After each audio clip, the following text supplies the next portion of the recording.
नमस्कार आप सभी को आपके अपने YouTube चैनल अंकुश मैथमेटिक्स पर आप सभी का स्वागत है। देखिए YouTube पर जो टेस्ट सीरीज चल रहा है मैथमेटिक्स का, चौथे टेस्ट का डिस्कशन मैं आपके सामने लेकर के आया हूं। और जहां तक टेस्ट का क्वेश्चंस की बात है तो उसका पीडीएफ अपने टेलीग्राम चैनल अंकुश मैथमेटिक्स पटना पर हम अपलोड कर देते हैं 3:30 बजे डेली। वहां से आप क्वेश्चंस को प्राप्त करिए और शाम के 4 बजे से आप इसका सॉल्यूशन देखिए। ठीक है, तो आइए आज के पहले प्रश्न की ओर बढ़ते हैं। और पहला क्वेश्चन जो मेरा है वो एलडीसी 2019 का पूछा हुआ प्रश्न है। ठीक है, डिविजिबिलिटी से क्वेश्चन है। क्वेश्चन ये कहता है कि 8 अंकों की एक संख्या है। संख्या क्या है बाबू, जरा देखिएगा, 2074x4y2। ठीक है, और ये 88 से विभाज्य है। तो आपसे क्वेश्चन यही पूछता है कि 4x प्लस 3y का वैल्यू कितना होगा। देखिए इसकी वैल्यू निकालने के लिए हमारे पास x और y दोनों का मान होना चाहिए। तो x और y का मान हम यहां से निकालेंगे। देखिए 88 के विभाज्यता का नियम की अगर हम बात करें तो 88 को हम 11 गुना 8 लिख सकते हैं। मतलब ये दावे के साथ कर सकते हैं कि जो संख्या 11 से भी कटेगा और 8 से भी कटेगा वही संख्या 88 से भी कटेगा। और देखिए कुछ लोग के मन में ये चलता है कि सर 22 गुना 4 आपने क्यों नहीं लिया। तो आपको मैं एक बात बता दूं कि आपको वैसा दो फैक्टर संख्या का लेना होता है जिसमें कोई कॉमन फैक्टर ना हो। जैसे 11 और 8 में कोई कॉमन फैक्टर नहीं, जैसे ये दोनों कॉमन फैक्टर 2 है। देखिए 2 से भी कट रहा है, 2 से भी कट रहा है। तो आपको ऐसा दो फैक्टर लेना है जिसमें कोई कॉमन ना हो। तो आइए 11 और 8 की मैं बात करता हूं। देखिए 8 के विभाज्यता का नियम होता है कि कोई भी संख्या का लास्ट 3 डिजिट अगर 8 से कट रहा हो तो पूरी संख्या 8 से कटेगी। तो मैं आपसे पूछना चाह रहा हूं, आप बताइए, जरा सोचिए कि y के जगह पर हम कौन कौन सी अंक को रखें जिससे कि लास्ट का 3 अंक 8 से पूरा पूरा कट जाए। सोचिए थोड़ा, अगर हम y के जगह पे 0 लेते हैं तो देखिए क्या लास्ट 3 डिजिट यही ना बनेगा 402। क्या ये 8 से कट रहा है तो 8 पंचे 40 से स्थल बच जाएगा, तो नहीं कट रहा है। अगर मान लेते हैं अगर यहाँ पे 1 रखते हैं तो 8 पंचे 40 12 बच जाएगा, 8 से नहीं कट रहा है। तो 2 पे भी नहीं हो पाएगा, 3 पे रखिए। देख लीजिए 8 से पूरा पूरा कट रहा है, 8 पे 40 8 चौके 32। इसका मतलब y की वैल्यू कितना हो गया, 3 हो गया। आप यहाँ पर और देखिए संभावनाएं हो सकता है। अगर 4 रखते हैं तो 4 पे 2 42 8 से नहीं कटता है, 5 पे 2 52 नहीं कटता है, 6 पर 2 62 नहीं कटता, 7 पे 2 72 कटता है। इसका मतलब y का एक और वैल्यू संभव है 7। देख लीजिए 8 पंच 40 और 8 9 72, अब कोई वैल्यू नहीं हो सकता है। तो यहाँ पर 8 के विभाज्यता के नियम की मदद से y का दो मान हम निकाले, 3 और 7। क्वेश्चन में इसके बारे में कुछ नहीं बोल रहा है, सीधा क्वेश्चन इसका मान बताइए। तो आपको 3 और 7 दोनों को लेकर के चलना होगा। ठीक है, अब हम यहाँ पर x की वैल्यू निकालेंगे, x की वैल्यू निकालेंगे। और x की वैल्यू निकालने के लिए 11 के विभाज्यता का नियम का प्रयोग करेंगे। कहिएगा 11 के विभाज्यता का नियम क्या होता है, तो मैं आपको बता दूं, अल्टरनेट डिजिट के अंकों का योगफल का अंतर क्या होना चाहिए, 0 होना चाहिए या आपका 11 का गुणज होना चाहिए। गुणज पाने का मतलब कोई मल्टीपल, जैसे 11 22 33 44 ऐसे आपका। तो चलिए देखते हैं, एक बार आप क्या करिए, y की वैल्यू को आप 3 लीजिए। ठीक है, y की वैल्यू को एक बार आप 3 लीजिए और अल्टरनेट डिजिट को जोड़िए। देखिए 2 और 7 9, 9 प्लस x और प्लस 3 तो कितना हो गया बाबू, 12 प्लस x हो गया। आप इस अल्टरनेट को जोड़िए, 0 प्लस 4 प्लस 4 प्लस 2 तो कितना, 0 प्लस 4 4 4 8 2 10 10 हो गया। अब आपसे मैं पूछ रहा हूं कि x के जगह पर क्या रखे जिससे कि ये दोनों का अंतर 11 या उसका कोई मल्टीपल आ जाए। तो आप हमको बताइए, अगर x के जगह पर हम 9 रखते हैं, x के जगह पर अगर हम 9 रखते हैं तो कितना हो जाएगा, 21 और 21 और 10 का अंतर 11 होगा कि नहीं। ठीक है, तो आप समझिए y के जगह पर जब मैंने 3 लिया तो ऐसी स्थिति में x का मान कितना हो गया, 9। मैंने यहां पे लिख दिया 3, जब y का मान लिया तो x का मान 9 हो गया, यहां पे ध्यान दीजिए। ठीक है, अब चलिए हम y की वैल्यू 7 लेते हैं। यहां पर हम 7 लेते हैं तो बताइए कि जब 7 ले लेंगे तो कितना हो जाएगा, 2 7 9, 9 प्लस x और प्लस 7 यानी 16 प्लस x हो जाएगा। और यहां पर तो वही 10 होगा। अब सोचिए जरा कि x के जगह पर क्या रखें जिससे कि इसका अंतर 11 बन जाए। तो 5, देखिए अगर 5 रखेंगे तो 16 प्लस 5 21 हो जाएगा, और 21 और 10 का अंतर 11 हो जाएगा। ठीक है, तो बताइए जी 1 और x का मान कितना आ गया, 5 आ गया। लेकिन ये x की वैल्यू 5 कब आया, जब y की वैल्यू 7 है। तो आपने क्या सीखा कि y का मान 3 तो x का मान 9, y का मान 7 तो x का मान 5। अब सीधे इसमें हम पुट करके देखेंगे, और जो ऑप्शन में होगा वही उत्तर का है, कोई एक ही होगा। अब देखिए चलिए, जहां x के जगह पर 9 पुट करेंगे और y के जगह पर 3 पुट करेंगे, तो बोलिए बाबू 4 9 कितना हो गया 36, और y के जगह पर 3 पुट करेंगे, 3 3 9 तो कितना आया 45। ठीक है, 45 आया। एक बार और x का मान हम 5 रखते हैं और y का मान हम 7 रखते हैं, तो बोलिए 5 चौके कितना 20, और y का मान 7 रखेंगे तो 7 दिया कितना 21, और 20 और 21 कितना आ गया बाबू 41 आ गया। तो देखिए मैंने दोनों x y की वैल्यू पुट किया, और डिपेंड करता है ऑप्शन में 45 है कि 41 है। जरा देखिएगा, तो ऑप्शन में 45 है, तो यही आपके प्रश्न का उत्तर हो जाएगा। ठीक है, ऑप्शन नंबर कौन सा है, डी है। देखिए जब दो संभावनाएं बन रहा है ना, तो दोनों कभी ऑप्शन में नहीं रहेगा, तो विद्यार्थी फिर कंफ्यूज हो जाएगा। और मान लेते हैं सपोज एग्जाम में अगर दोनों रहता, तो जो ऑप्शन पहले रहेगा उसकी प्राथमिकता पहले रहेगी, उसको आप टिक करिएगा, आंसर बोर्ड मानेगा। ठीक है, आइए बाबू क्वेश्चन नंबर 2 एलसीएम से है। कहता है एक से सबसे छोटी संख्या है, x जो आपका है वो एक सबसे छोटी संख्या है। ठीक है, अब कहता है कि जिसे 5, 6, 7 और 8 से विभाजित करने पर हर स्थिति में 3 शेष बचता है। तो एक बात बताइए, एक से एक ऐसी संख्या है जिसे 5, 6, 7 और 8 से भाग करने पर हर स्थिति में 3 शेष बचता है। तो एक बात बताइए 5, 6, 7, 8 का एलसीएम कितना होगा, सब लोग निकाल सकते हैं, उम्मीद है 840 आएगा। ठीक है, एलसीएम 840 आ रहा है।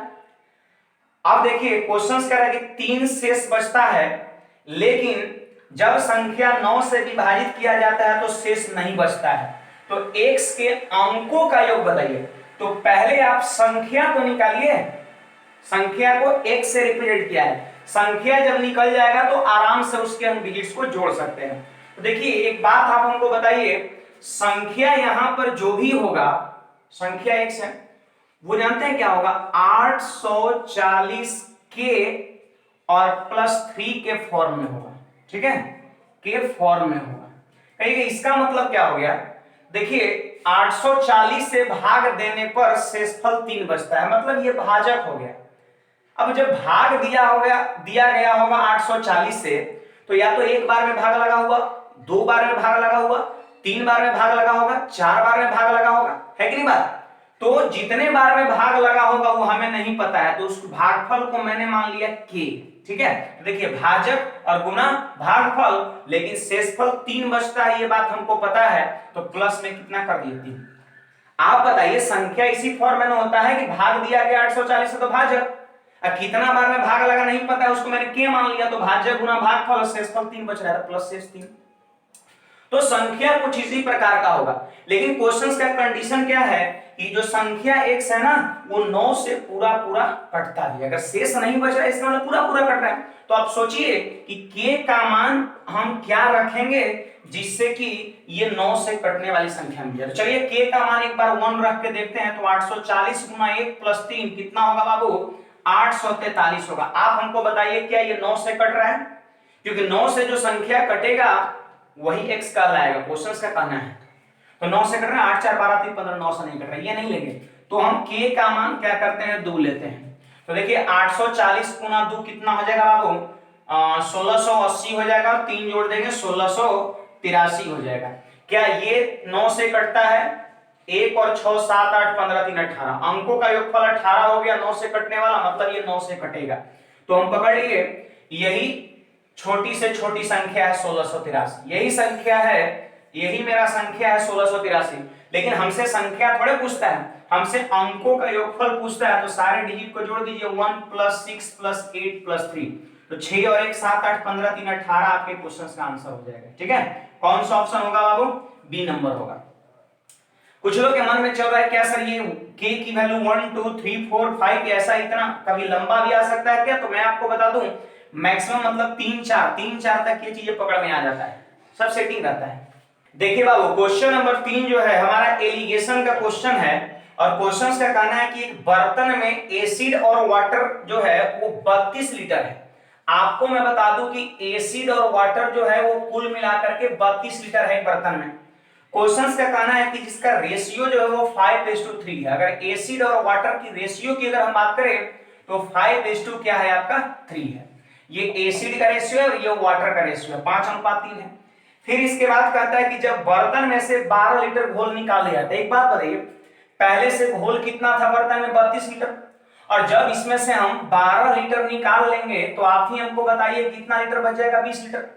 अरे घोल था, घोल निकाल लिए, 20 लीटर मात्र बच गया। तो 20 लीटर जो घोल बचा उसमें भी रेशियो वही है। देखिए अगर कोई दो चीजों का मिश्रण है और उसमें से अगर कुछ मात्रा को आप अलग कर लेते हैं तो उसके बाद जो चीजें बचेगा उसका भी रेशियो वही होगा। रेशियो कभी वेरी नहीं करता है। मतलब 32 लीटर में अगर रेशियो 5:3 था तो 12 लीटर घोल निकालने के बाद भी रेशियो यही होगा, 20 लीटर में भी रेशियो यही होगा। हाँ, अगर कोई पार्टिकुलर चीज, अगर आप एसिड सिर्फ निकालते या सिर्फ वाटर निकालते तो वैसी स्थिति में रेशियो बदल जाता है, लेकिन अगर दोनों चीज निकाल रहे हैं तो रेशियो चेंज नहीं होता है। अब क्वेश्चन क्या कहता है कि बर्तन में 7.5 लीटर जल मिला दिया जाता है।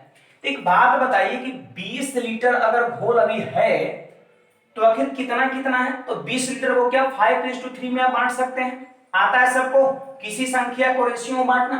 कैसे बांटते हैं, जोड़िए 5 + 3 8 और 8 से उसमें भाग दीजिए तो 2.5 बार में भाग लगेगा, 2.5 बार में। तो एक रेशियो की वैल्यू 2.5 हो गया तो 5 रेशियो की वैल्यू 5 × 2.5 कितना हो जाएगा बाबू, 12.5 लीटर। और 3 रेशियो की वैल्यू 3 × 2.5 मतलब कितना हो जाएगा, 7.5 लीटर हो जाएगा। यानी 20 लीटर में एसिड 12.5 लीटर और वाटर 7.5 लीटर। क्वेश्चन क्या कहता है कि 7.5 लीटर जल और मिला दिया है। देखिए सिर्फ जल मिलाया जाता है 7.5 लीटर, तो 7.5 लीटर हम जोड़ेंगे किसमें, सिर्फ पानी में जोड़ेंगे। तो बताइए पानी कितना हो चुका है, 15 लीटर। अब बोल रहा है ना कि प्राप्त जो घोल है उसमें एसिड वाटर का रेशियो बताइए। अब क्वेश्चन है तो आपसे मैं पूछ रहा हूं एसिड बाबू अभी कितना है, तो 12.5, और वाटर कितना है बाबू, तो 15 है, 15 है। अब इसी का रेशियो आपसे पूछ रहे हैं कि एसिड वाटर का रेशियो बताओ, तो काट दीजिए ना इसको। आप बताइए इसको 125/10 लिखेंगे, अरे पॉइंट है हटा दिए, और ये 10 चला जाएगा वहां पर गुना हो जाएगा।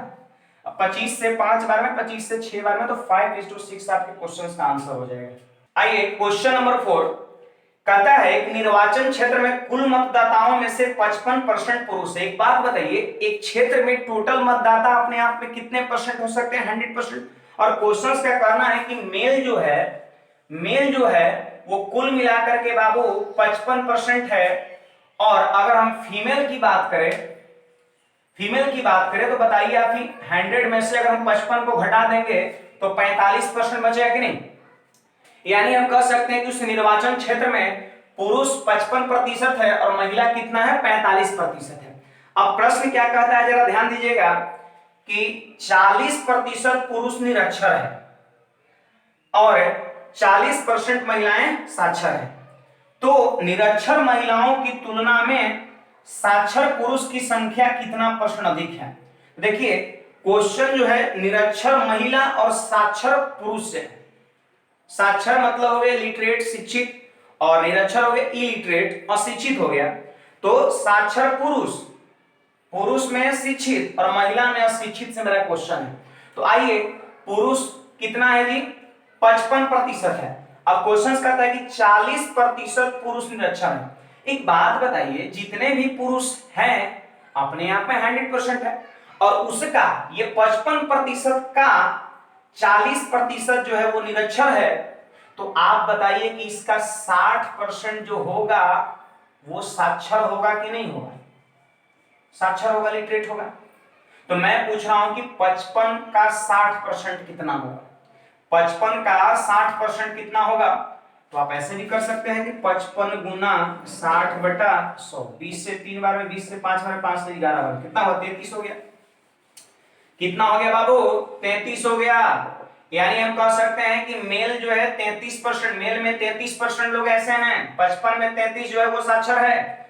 और आगे पढ़िए, क्वेश्चन कहता है 40% महिलाएं साक्षर है। तो एक बात बताइए, 40% जब महिलाएं साक्षर है तो 60% क्या होगा आपका, निरक्षर होगा, इलिटरेट होगा, अशिक्षित होगा।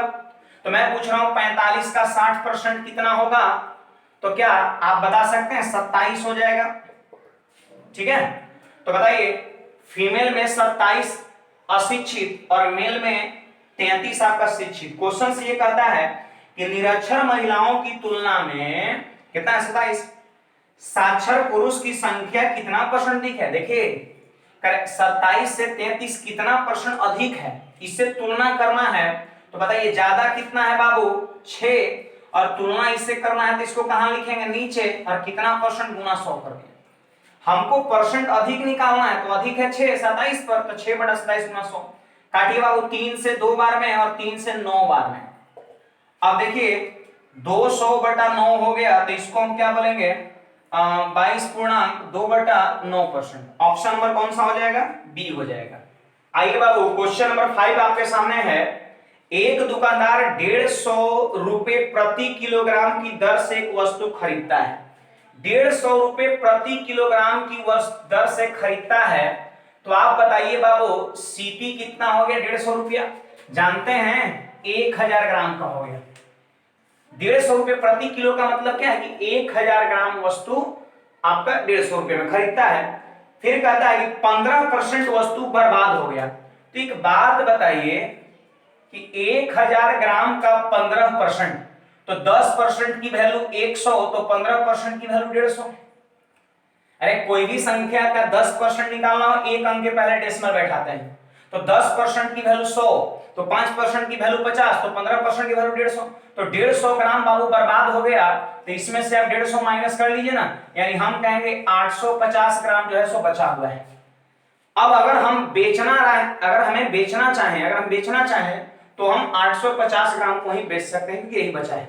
अब क्वेश्चन क्या कहता है, जरा ध्यान दीजिएगा कि 20% लाभ प्राप्त करने के लिए शेष वस्तु को कितना रुपए प्रति किलोग्राम बेचना होगा। तो सिंपली आप हमको बताइए, अगर आपको 20% प्रॉफिट चाहिए तो एसपी कितना होगा? 10% की वैल्यू 15, तो 20% की वैल्यू 30 रुपए आपको लाभ चाहिए, तो 180 रुपए में बेचना होगा, है ना।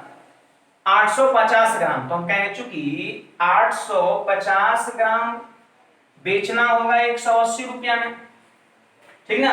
इसलिए क्वेश्चन का 1 केजी का विक्रय मूल्य बताओ, मतलब 1000 ग्राम का हमसे सेलिंग प्राइस पूछता है। तो क्या लिखेंगे? 180 बटा 850 और गुना कितना? 1000 ग्राम, 1000। अब देखिए काफी कुछ यहाँ पर कटने वाला है। 0 से 0 खत्म हो गया, 5 से 17 बार में और 5 से 200 बार में। तो 18 को अगर हम 200 से गुणा करेंगे तो 3600/17 हो जाएगा।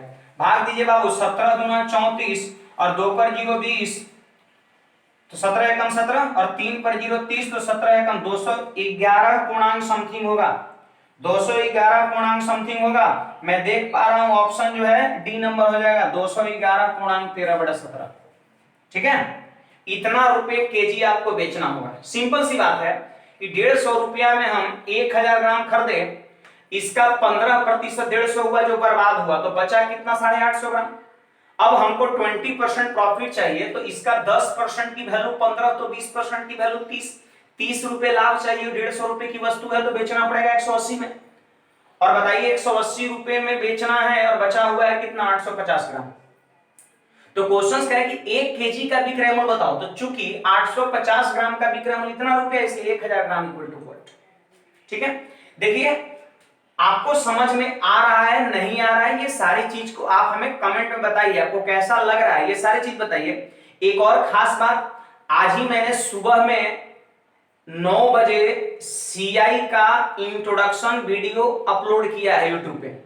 तो जिनको जैसे सीआई में प्रॉब्लम होता है, तनिक भी प्रॉब्लम होता है, आप सीआई के वीडियो को अवश्य देखिए। 2 टाइम में मैं क्लास स्टार्ट किया हूं, एक सुबह में आपका 9 बजे जो बैच में कराऊंगा चक्रवर्ती ब्याज मैंने स्टार्ट किया है, और एक शाम में आपका इवनिंग में 4 बजे जो मैं टेस्ट का डिस्कशन लेकर के आता हूं। तो सीआई को आप सभी लोग अवश्य देखिए। आइए बाबू क्वेश्चन नंबर 6 देखिए, रेशियो से क्वेश्चन है, दिया हुआ है A:B:C जो है वो 1:3:5 है। मेरा क्वेश्चन क्या है कि 4A - B + 2C और नीचे में है 3 × A + B + C बोल रहा है इक्वल टू व्हाट। यही मेरा क्वेश्चन है। देखिए इसमें मैं एक चीज बताना चाह रहा हूं, ए बी सी का रेशियो दिया हुआ है, ए के जगह पर 1, बी के जगह पर 3 और सी के जगह पर 5। हम डायरेक्ट यूज करेंगे कब, ये ध्यान रखना है, जब प्रश्न के अंश न्यूमरेटर और हर डिनोमिनेटर में A B C equal power के साथ हो। जैसे देखिए ए बी सी का पावर 1 है, 1 है, 1 है, यहां भी 1 1 है। अगर अंश और हर में A B C equal power के साथ रहेगा तब हम डायरेक्ट यूज करेंगे। अगर कहीं भी पावर डिफरेंट हो गया तो इस क्वेश्चन का आंसर हो जाएगा डी आई, डाटा इनसफिशिएंट हो जाएगा। अगर मान लेते हैं एक जगह यहां पर ऐसे लिखा रहता तो इस क्वेश्चन का आंसर डी आई हो जाता। इस बात को थोड़ा ध्यान रखिएगा, पावर डिफरेंट रहेगा तो उत्तर डी आई, और सेम पावर आंसर में रहेगा तभी हम रेशियो का यूज करेंगे। और जनरली यही क्वेश्चन इसी तरह का देखने को मिलता है सेम पावर के साथ, ये बहुत रेयर केस में ऐसा मिलेगा। तो आइए ए के जगह पर 1, बी के जगह पर 3 और सी के जगह 5 रख देते हैं। बोलिए 4 एकम कितना हो जाएगा बाबू, 4, 3 और 5 गुना कितना, 10। नीचे देखिए तो 3 और एबीसी तीनों को जोड़ना है तो 1 और 3 4 5 9। देखिए 10 और 14 में से 3 घट गया 11 और नीचे 27, 11/27 आपके क्वेश्चन का आंसर हो जाएगा।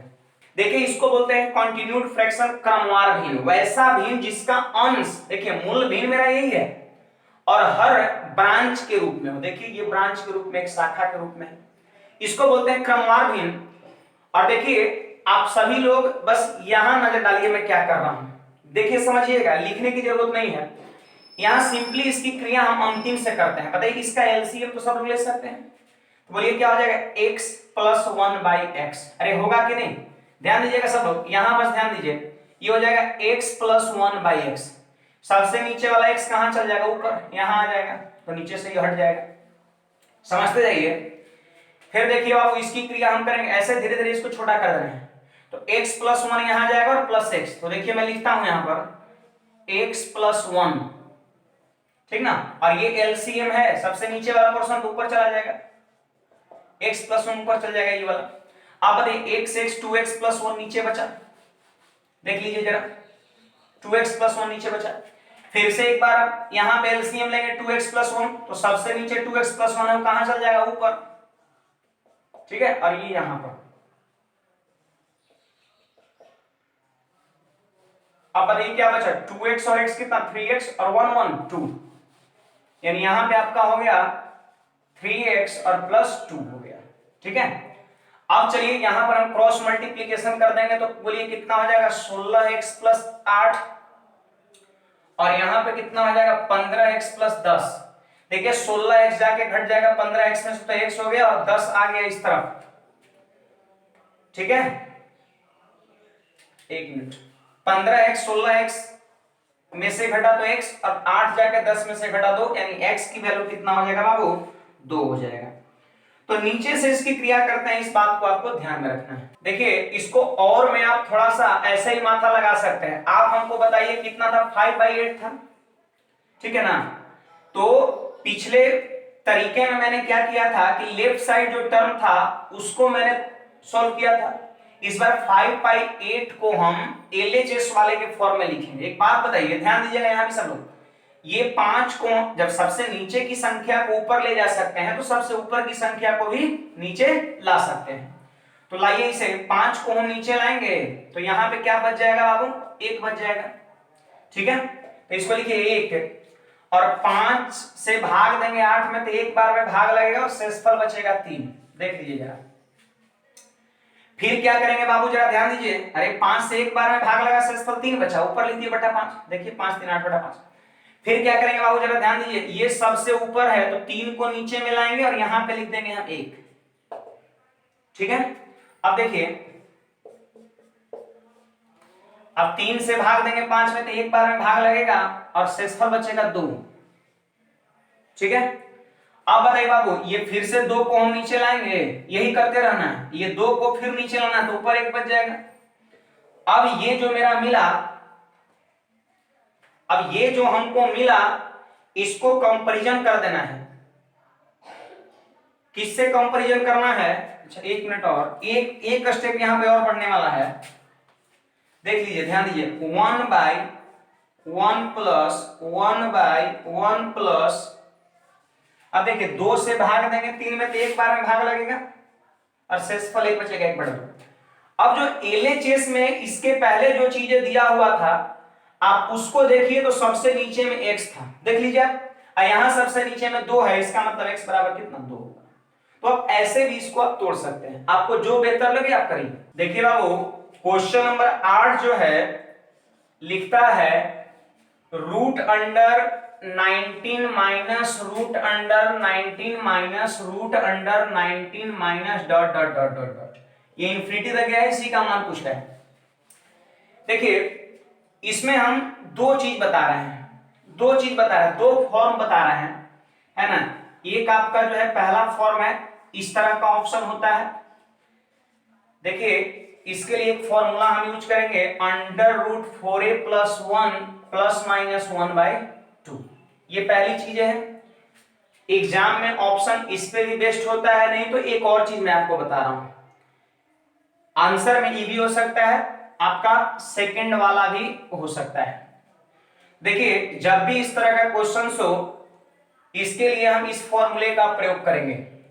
अब देखिए फॉर्मूले जो है बेसिकली प्रूफ भी होता है, बैचेज वगैरह में कराऊंगा, ये आपको याद रखना चाहिए। देखिए a का मान जो है, जो अंदर में संख्या दिया रहेगा उसको रखेंगे। तो आप बताइए बाबू a का मान कितना 19 है, तो 19 चौके 76 और 1 कितना 77, और अगर माइनस साइन रहेगा तो हम माइनस का प्रयोग करेंगे फॉर्मूला में, अगर क्वेश्चन में प्लस साइन रहेगा तो हम प्लस का प्रयोग करेंगे, लेकिन माइनस है तो माइनस का प्रयोग करेंगे। और मैं देख पा रहा हूं यही इस प्रश्न का उत्तर है, ऑप्शन नंबर कौन सा ए है, ठीक है, यही इस क्वेश्चन का आंसर है। तो मैं क्या कहा कि इस फॉर्म में भी आंसर रहता है, नहीं तो आप इस क्वेश्चन का डी नंबर ऑप्शन है, देखिए क्या लिखा हुआ है 4 और 5 के बीच में एक ऐसा ऑप्शन रहता है कि 2 3 के बीच में, 3 4 के बीच में, 5 6 के बीच में, 6 7 के बीच में, ऐसा लिखा हुआ मिलता है। तो हम अगर उस रूप में रहता तो हम क्या करते, जरा ध्यान दीजिएगा। तो एक तो तरीका यह है कि यहीं से आगे बढ़ जाते, यहीं से आगे बढ़ जाते कैसे, तो एक बात बताइए बाबू, 8 64 का वर्गमूल कितना होता है 8, और 81 का वर्गमूल कितना होता है 9, लेकिन है ये 64 और 81 के बीच में 77। इसका मतलब इसका वर्गमूल जो होगा वो 8 पॉइंट समथिंग होगा। अरे 64 का वर्गमूल कितना 8, लेकिन 64 से ज्यादा है, मतलब 8 से थोड़ा ज्यादा होगा, 8 दशमलव कुछ। अरे 1 इसमें से हम घटा देंगे तो आप ही हमको बताइए, 8 पॉइंट समथिंग में से 1 घट जाएगा तो 7 पॉइंट समथिंग, और 7 पॉइंट समथिंग में जब 2 से भाग देंगे तो 3 पॉइंट समथिंग, और 3 पॉइंट समथिंग का मतलब क्या होता है 3 एवं 4 के बीच होता है, ठीक है। तो ऑप्शन इस तरह का भी होता है एग्जाम में, और नहीं तो इतना डायरेक्ट होगा। अगर ये चीज अगर आपको याद है तो ये तो उत्तर दे ही सकते हैं, और यहीं से आगे बढ़ के आप इस तरह का भी उत्तर दे सकते हैं। ऐसे ये चीज को पकड़ने का एक और तरीके मैं बता रहा हूं, ध्यान दीजिएगा जरा गौर से, इतना करने का जरूरत आपको नहीं पड़ेगा। और अगर इस तरह का उत्तर देना है 3 और 4 के बीच में, तो इस फॉर्मूला भी याद करने की जरूरत नहीं है।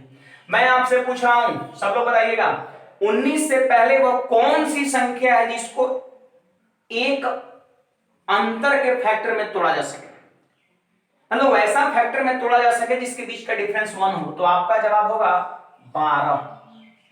देख लीजिए 3 गुना 4, ये 19 जो दिखेगा उससे पहले सोचना है कौन सी ऐसी संख्या है जिसके फैक्टर के बीच का डिफरेंस 1 12 होगा, ठीक है। अब इसके बाद सोचना है कि 19 के बाद, यहां पर मैंने पहले की बात किया और यहां पर मैं बात कर रहा हूं बाद का, 19 के बाद वह कौन सी ऐसी संख्या है जिसको एक अंतर के फैक्टर में तोड़ा जा सकता है 20।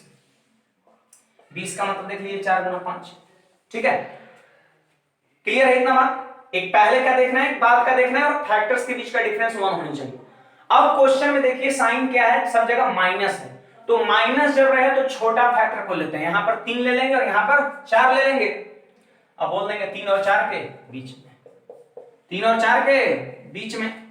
अगर यहां पर साइन प्लस रहता तो बड़ा फैक्टर लेते 4 और 5, और उत्तर हो जाता 4 और 5 के बीच में, ठीक है। बहुत ही जबरदस्त तरीके मैंने बताया है, ध्यान दीजिएगा जरा। आइए बाबू क्वेश्चन नंबर 9 क्या कहता है, 10 पेपरों में छात्र का औसत 80 है। देखिए जब भी आपको योगफल निकालना हो तो आप सिंपली एवरेज को संख्या से क्या करिए, गुना कर दीजिए। क्वेश्चन कह रहा है 10 पेपर है और एवरेज 80 है, तो आप हमको बताइए कुल अंक कितना हो जाएगा। 10 गुना 80 800 हो जाएगा। ठीक है, अब कहता है यदि उच्चतम और सबसे कम स्कोर को नहीं जोड़ा जाए, तो देखिए 10 पेपर में से एक पेपर में सबसे ज्यादा नंबर आया है और एक पेपर ऐसा इसमें सबसे कम नंबर आया है, ये दो पेपर को छोड़ देना है। तो आप हमको बताइए जब 10 पेपर में दो पेपर छूट जाएगा तो बचा कितना, 8 पेपर, और ये 8 पेपर का एवरेज जो है वो 81 है। तो एक बात बताइए जरा कि अगर 10 पेपर के कुल अंक में से अगर 8 पेपर के अंक को घटा दें हम, तो दो पेपर जिसको आप छोड़े हैं क्या उसका अंक नहीं निकल जाएगा, निकलेगा। तो बताइए ये 800 हो गया और 800 में से कितना 648 अगर हम घटा देंगे बाबू, तो हमारे ख्याल से 152 बच जाएगा।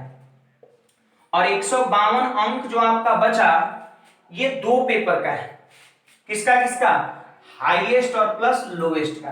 अब क्वेश्चन कहता है कि यदि उसका उच्चतम स्कोर 92 है, तो एक बात बताइए हाईएस्ट और लोवेस्ट का कुल स्कोर 152 है, जिसमें से 92 अंक जो है वो हाईएस्ट का है, तो अगर हम इसमें से 92 घटा देंगे तो क्या लोवेस्ट का नहीं निकल जाएगा।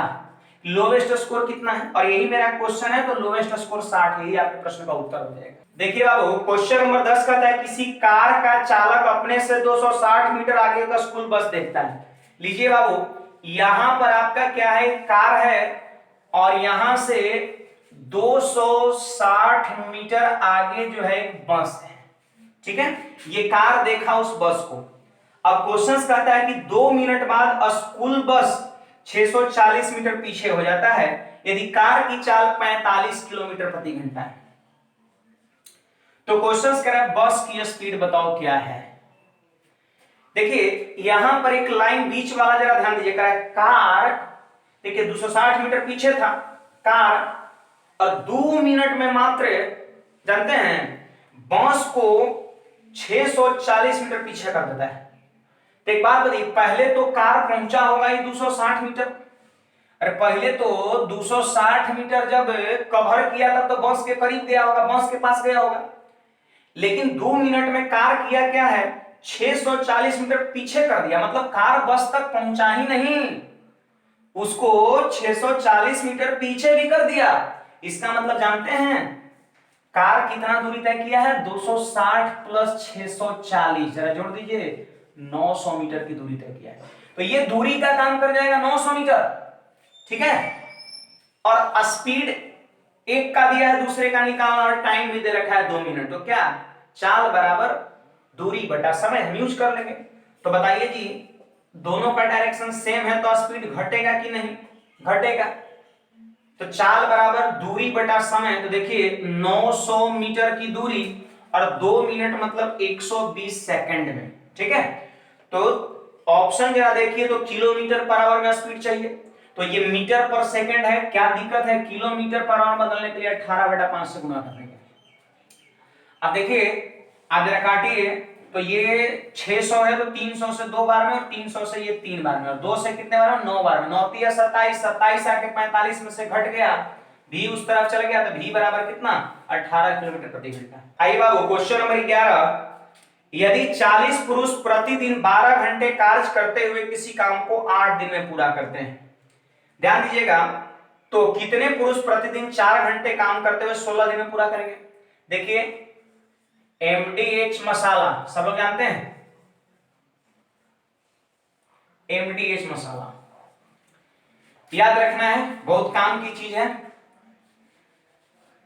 देखिए एक रिलेशन होता है M1 D1 H1 equal to M2 D2 H2। ठीक है, और मैं देख पा रहा हूं ये क्वेश्चन में इसी का प्रयोग है। ये M किसको बताएगा, तो ये M फॉर मेन, आदमियों की संख्या बताएगा, D for days, H for hour per day, मतलब एक घंटे में सॉरी एक दिन में कितने घंटे काम कर रहा है H को बताएगा। तो सीधे यहां पर क्वेश्चन पुट कर दिए, करें 40 पुरुष तो M1 का काम कर जाएगा, 12 घंटे प्रतिदिन H1 का काम करेगा, करते हुए किसी काम को 8 दिन में D1 का काम करेगा। तो क्वेश्चन आपसे क्या बोलता है, कितने पुरुष, मतलब M2 आपको फाइंड आउट करना है, 4 घंटे रोज H2 का काम कर जाएगा, 16 दिन में पूरा कर सके। D2 है 16 दिन। तो सब चीज तो गिवन है, बस M2 आपसे पूछ रहा है, तो उम्मीद है इसको आप कर सकते हैं। देख लीजिए जरा, काटिए। क्या कहें आपको, 12 8 कितना हो गया, 96। 16 से कितने बार में, 6 बार में, 16 6 96।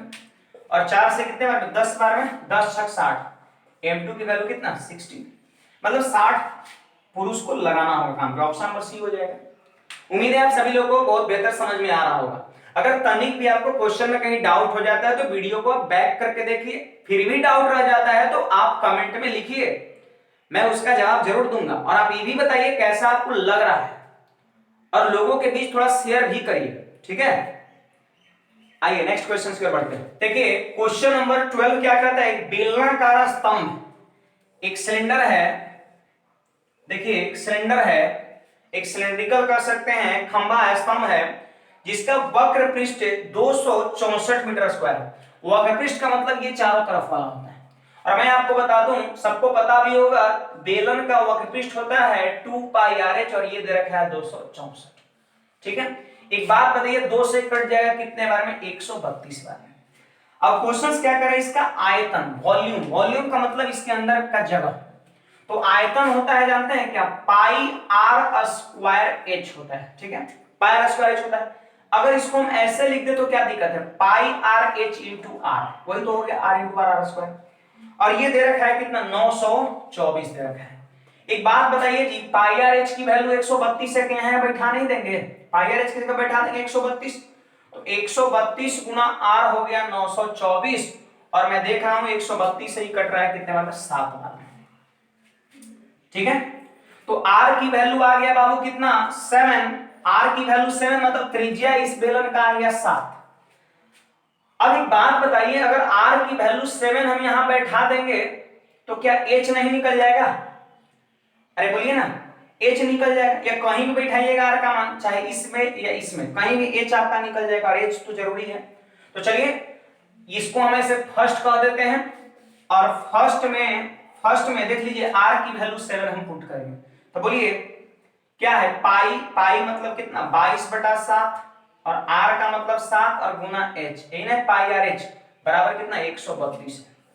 देखिए 22 से कट गया 6 बार में, तो H की वैल्यू 6, H का मान 6 और R का मान 7। तो हमसे जानते हैं क्वेश्चन में पूछ रहा है, क्वेश्चन ये पूछ रहा है कि इसका व्यास का इसकी ऊंचाई से अनुपात क्या होगा। तो व्यास कितना होगा, तो 7 त्रिज्या है तो व्यास हो जाएगा 14, और ऊंचाई से रेशियो पूछ रहा है, ऊंचाई 6, तो आप काटिए 2 से, तो 7 अनुपात 3 आपके क्वेश्चन का आंसर हो जाएगा। आइए बाबू क्वेश्चन नंबर 13 की ओर बढ़ते हैं, और ये ट्रिग्नोमेट्री का बहुत बेहतरीन क्वेश्चन आपके सामने है। देखिएगा जरा, 1 प्लस सेक 20 डिग्री और प्लस कॉट 70 डिग्री, और इनटू में है 1 माइनस कॉसेक 20 डिग्री और प्लस 10 70 डिग्री। ठीक है, आपको मैं बता दूं, इसी की वैल्यू आपसे पूछ रहा है। ऑप्शन की जहां तक बात करें तो 0 -1 1 और 2 दे रखा है, इसी की वैल्यू आपसे पूछ रहा है। आपको मैं बता दूं, ये जब हम लोग 9th या 10th में थे तो ये क्वेश्चन था, जब 11वीं क्लास में पहुंचे तो भी इस पे प्रश्न रहा, और जब हम कंपटीशन में हम लोग पहुंचे तो भी ये क्वेश्चन है। मतलब पीछा छोड़ने वाला नहीं। वहां पर बोर्ड के एग्जाम में 5-6 नंबर मिलता था, इसको हम लंबे प्रोसेस से करते थे, और बहुत ही खतरनाक क्वेश्चन, अगर माथा नहीं लगाइएगा तो ये क्वेश्चन काफी लंबा हो जाएगा, लेंदी हो जाएगा। अभी कंपटीशन में हमको मात्र 1 नंबर, या मेंस की अगर सीजीएल की बात करें 2 नंबर देता है। ठीक है, तो 1 नंबर की जहां तक बात है तो 1 नंबर जैसा ही बनाएंगे, थोड़ा माथा लगाइए जरा। देखिए ध्यान दीजिए, यहां पर 2 डिफरेंट एंगल है, 70 और 20। हम ये सभी को किसी एक ट्रिगोनोमेट्रिक रेशियो में चेंज कर देंगे, किसी एक में, सॉरी किसी एक एंगल के फॉर्म में लिख देंगे। या तो 70 में सबको लिख दीजिए, या तो सबको 20 में लिख दीजिए।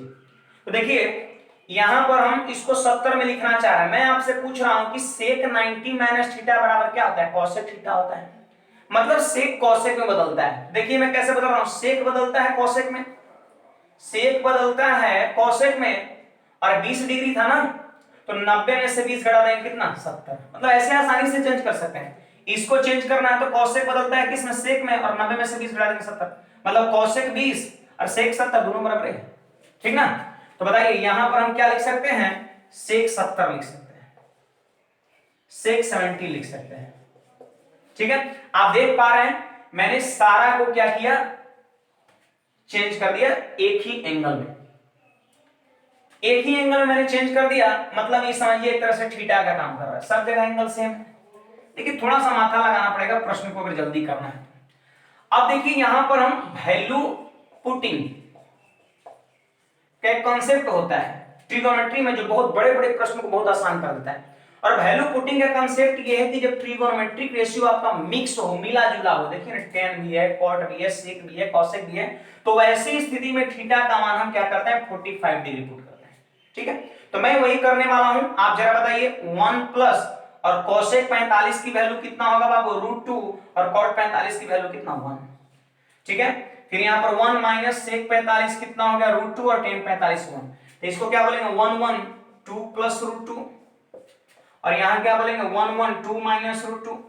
अब मैं यहां पर देख रहा हूं ये a plus B into A minus B है, पता है सबको a square minus B square, तो a का मान 2 है तो आपका हो जाएगा 2 का स्क्वायर, और b का मान √2 है तो आपका हो जाएगा √2 का स्क्वायर, ठीक है। तो 2 का स्क्वायर कितना 4 और √2 का स्क्वायर कितना 2, तो 4 में से 2 घट जाएगा, 2 आपके क्वेश्चन का आंसर हो जाएगा।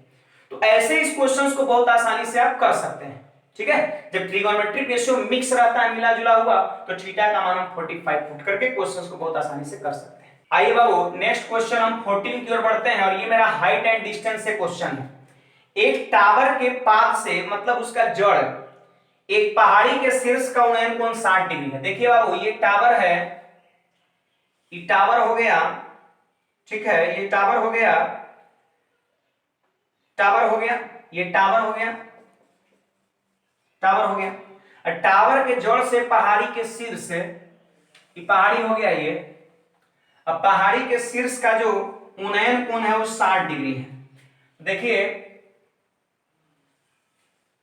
कहिएगा कि आप पहाड़ी को बड़ा क्यों बना दिए, तो अभी मैं बता रहा हूं। टावर के जड़ से पहाड़ी के शीर्ष, पहाड़ी का शीर्ष हो गया, ये पहाड़ी है, बीकना पहाड़ी नहीं है ना, पटना का ये पहाड़ी आपका है, और उसके शीर्ष का जो उन्नयन कोण 60 डिग्री है, 60 डिग्री है। अब क्वेश्चंस क्या करा जरा ध्यान दीजिएगा, टावर के शीर्ष से पहाड़ी के पाद का उसके जड़ का उन्नयन कोण 30 डिग्री है। टावर के शीर्ष से पहाड़ी के जड़ का अवनमन कोण जो है वो कितना है 30 डिग्री है।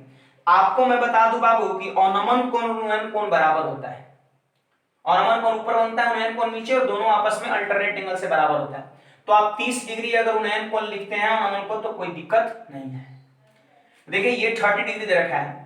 अब आगे पढ़िएगा तो लिखता है टावर की ऊंचाई 50 मीटर है। लीजिए टावर की ऊंचाई कितना है बाबू 50 मीटर, हमसे बोल रहा है पहाड़ी की ऊंचाई कितना है।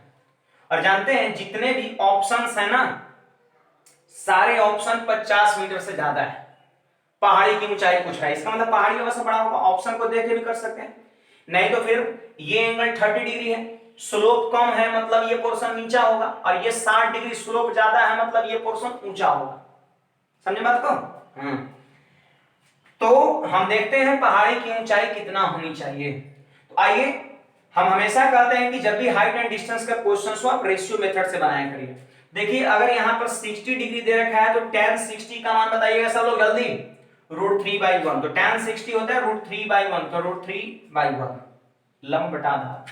चलिए बोलिएगा tan 30 का मान जल्दी से 1/√3, तो ये हो गया आपका 1 और नीचे में कितना हो गया √3 हो गया।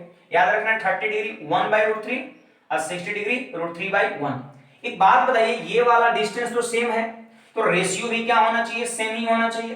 तो क्या दिक्कत है, मैं आपसे पूछ रहा हूं कि ये दोनों बराबर कैसे होगा, बोलिए जल्दी। इसमें √3 से गुणा करेंगे, कहिए बोलेंगे कैसे, नहीं तो √3 से इसमें गुणा कर देंगे। एक बात बताइए 60 डिग्री के लिए रेशियो क्या था, √3 1 रेशियो है, √3 1। अगर रेशियो के इस टर्म में √3 से गुणा होगा तो यहां भी √3 से गुणा होगा, तो बताइए कितना हो जाएगा, 3 के रेशियो में हो जाएगा। अब बोलिए एक रेशियो की वैल्यू कितना है 50 मीटर, तो एक रेशियो की वैल्यू 50 मीटर, तो पूरे 3 रेशियो पहाड़ी की ऊंचाई 150 मीटर। और ये रहा आपके क्वेश्चन का आंसर 150 मीटर। देखिए अगर आपको यहाँ पर रेशियो में तनिक भी डाउट है, वीडियो को थोड़ा सा बैक करके चीज को देखिए। और ये वीडियो हमेशा अपलोड रहेगा यूट्यूब पे, घबराना नहीं है, जब फ्री हो तब आप देख सकते हैं। 15 नंबर क्वेश्चन देखिएगा जरा। सबसे पहले तो आपको ये पता होनी चाहिए कि अगर दो ट्रायंगल सिमिलर हो, अगर दो ट्रायंगल सिमिलर हो, सिमिलर मतलब होता है समरूप, समरूप, ठीक है। अगर दो ट्रायंगल सिमिलर हो तो वैसी स्थिति में आपको मैं बता दूं कि परिमाप का अनुपात, परिमाप का रेशियो और बराबर क्या होता है, भुजा का रेशियो। ऐसा नहीं कि परिमाप और भुजा ही सिर्फ होता है, यहां से क्वेश्चन इसलिए मैं सिर्फ लिख रहा हूं, बहुत सारी चीजें जैसे परिमाप हो गया, भुजा हो गया, माध्यिका हो गया, हाइट हो गया, कॉरस्पॉन्डिंग हाइट, सबका रेशियो सेम होता है, एक ही रेशियो में होता है। तो यहां पर मैं देख पा रहा हूं कि दो समरूप त्रिभुज का परिमाप 30 और 20 है। पहला त्रिभुज का परिमाप 30 है और दूसरा त्रिभुज का परिमाप 20 है। तो जो रेशियो परिमाप का होगा वही रेशियो आपका कॉरस्पॉन्डिंग साइड, पहले त्रिभुज की एक भुजा 9 है, एक भुजा 9 है, सी 9 है, तो इसके संगत जो भी इसमें भुजा होगा उसी का मान आपसे पूछता है, मैंने एक्स कर दिया। परिमाप का अनुपात और भुजा का अनुपात बराबर होता है दो समरूप त्रिभुज। अब देखिए 3 से कट गया 3 बार में और 2 दिया 6x की वैल्यू हो जाएगा, उत्तर हो जाएगा। देखिए अभी ट्रिगोनोमेट्री का क्वेश्चंस मैंने वैल्यू पुटिंग से किया था, अलजेब्रा में भी वैल्यू पुटिंग का कांसेप्ट होता है, जरा ध्यान दीजिएगा। यहां पे क्या लिखा है कि x y z is not equal to 0, मतलब x y z 0 नहीं होनी चाहिए। कुछ लोग के मन में ये 0 आएगा कि सर 0 यहां रख दे, ऐसे कहिएगा x का मान 0, y का मान 0, z का मान 0 रख दे, देखिए सेटिस्फाइड कर रहा है, 0 बराबर 0, 0 बराबर 0, 0 बराबर, मतलब ये मन में आ सकता है, लेकिन क्वेश्चन पहले ही मना कर दिया है कि आपको 0 नहीं लेना है। तो अगर आप वैल्यू पुटिंग के थ्रू अगर आप करना चाहते हैं, वैल्यू पुटिंग के थ्रू अगर आप करना चाहते हैं तो सोचिए कि x y और z के जगह पर हम क्या वैल्यू लें जो इसे इसे इसे जितने भी गिवन कर सकते हैं इक्वेशन से उसको सेटिस्फाइड करे, और क्वेश्चंस के हर में डिनोमिनेटर में 0 नहीं है, क्योंकि अगर किसी भी भिन्न का हर अगर 0 हो जाएगा तो उसका मान फिर इन्फिनिटी हो जाएगा, इन्फिनिटी से बचना है आपको। तो सोचिए जरा कौन सा मान हो सकता है, तो मैं तो सोच लिया 2। देखिए 2 का स्क्वायर 4 और 2 प्लस 2 4, 2 का स्क्वायर 4, 2 प्लस 2 4, तो ये x y z की वैल्यू 2 सभी को सेटिस्फाइड कर रहा है। अब सीधे इस क्वेश्चन में इसको हम पुट कर देंगे, तो आइए 3 और यहां पे 2 रखेंगे, 2 और 1 3, 1/3 हो जाएगा, यहां भी 1/3 हो जाएगा, और 2 1 3, यहां भी 1/3 हो जाएगा। अब बोलिए जी 1/3 1/3 1/3 अगर 3 बार जोड़ेंगे तो कितना है 1, तो 3 गुना 1, आपके क्वेश्चन का आंसर 3 हो जाएगा। ठीक है, आपके क्वेश्चन का आंसर कितना हो जाएगा 3 हो जाएगा। देखिए बाबू 17 से 19 यहां पर 3 क्वेश्चन है, और मैं आपको बता दूं ये एनटीपीसी जो है 2016 का पूछा हुआ प्रश्न है, वेन डायग्राम का प्रश्न है, एनटीपीसी 2016 का पूछा हुआ है। क्वेश्चंस क्या कहता है, जरा आप पे डाटा को पढ़िए और एक वेन डायग्राम पहले तैयार करिए, फिर सारे क्वेश्चंस को बहुत आसानी से कर सकते हैं। ध्यान समझिएगा वेन डायग्राम को मैं कैसे बना रहा हूं। किसी शहर में कॉलेज के सभी 3200 विद्यार्थियों को, सबसे पहले तो मैं आपको बता दूं कि टोटल स्टूडेंट्स कितना है बाबू लोग, 3200 है। 3 भाषाएं अंग्रेजी, तेलुगु और हिंदी में कम से कम एक भाषा आती है, मतलब जितने स्टूडेंट है ना सबको एक भाषा कम से कम जरूर आता है, किसी को 2 भी आता होगा, कोई ऐसा भी स्टूडेंट होगा जिसको 3 भाषा आता होगा, है ना। तो चलिए यहां पर देखिए मैं इस तरह का एक डायग्राम बना दिया, ऐसे ऐसे, और यहां पे एक ऐसे बना दिया, ठीक है। अब देखिए इसको मैंने यहां पर कह दिया अंग्रेजी इंग्लिश, ठीक है, और इसको मैंने कह दिया तेलुगु, और इसको मैंने कह दिया ऐसे हिंदी। अब क्वेश्चंस क्या कहता है कि 2400 को अंग्रेजी आती है, अंग्रेजी जानने वाले टोटल स्टूडेंट्स कितने हैं 2400, मतलब 2400 ये पूरे वेन डायग्राम अंग्रेजी वाले का वैल्यू है। 1700 को तेलुगु आती है, तेलुगु आता है कितने लोग को, 1700 लोग को। फिर इसके बाद क्वेश्चंस क्या कहता है 800 को हिंदी आती है, 800 को हिंदी आती है। अब क्वेश्चंस कहता है कि 1000 को अंग्रेजी और तेलुगु आती है, मतलब 1000 ऐसा स्टूडेंट है जिसको अंग्रेजी और तेलुगु आता है। तो आप देखिए कौन सा क्षेत्र अंग्रेजी और तेलुगु में है, ये वाला क्षेत्र। ये क्षेत्र जरा ध्यान दीजिए सब लोग, ये क्षेत्र जो है अंग्रेजी और तेलुगु दोनों घेरा में है। और कितने लोग हैं? 1000 है।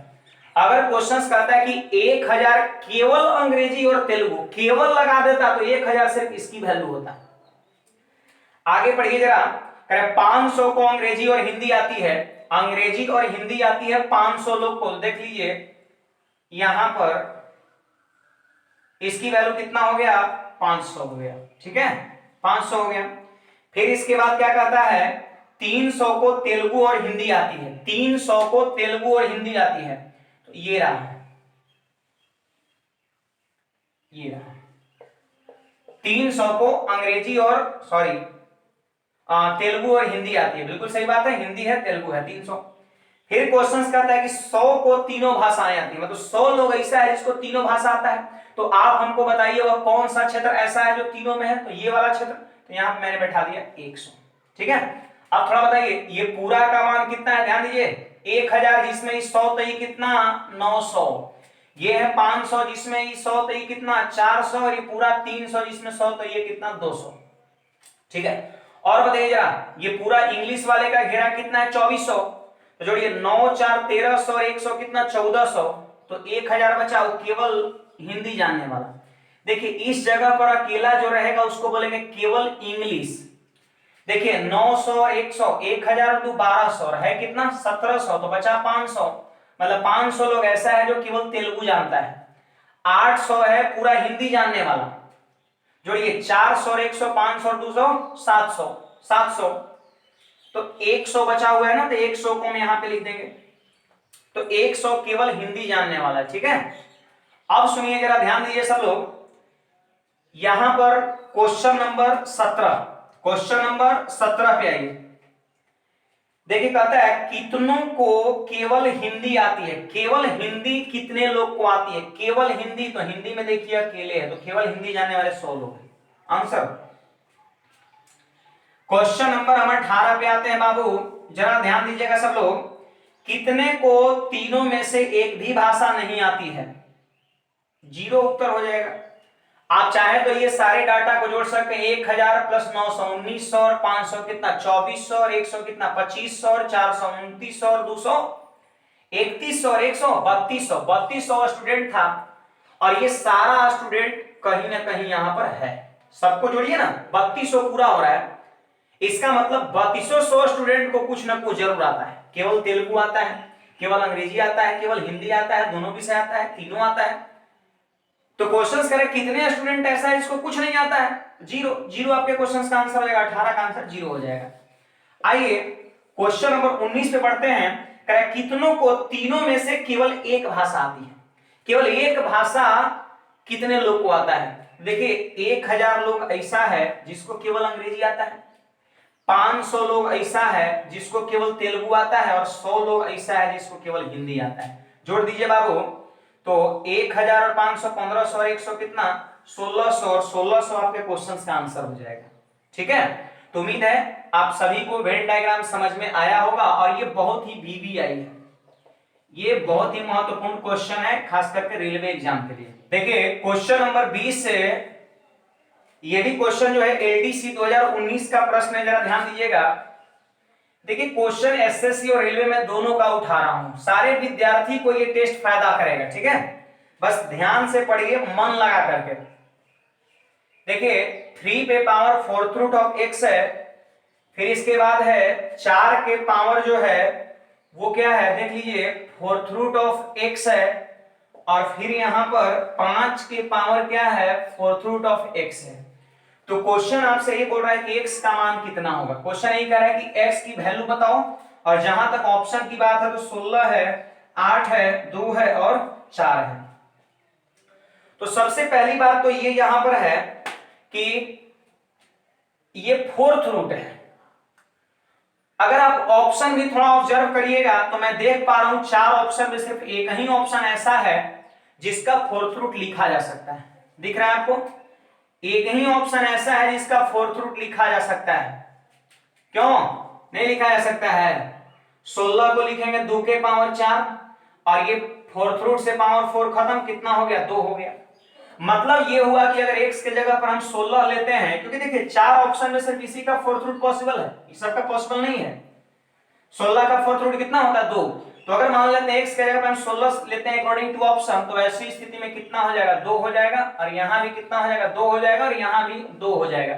अब बोलिए 3 का स्क्वायर और 4 का स्क्वायर जोड़िए जरा 25 और 5 का स्क्वायर 25, 25 बराबर 25, सेटिस्फाइड कर गया, इसका मतलब x का मान 16 राइट आंसर है।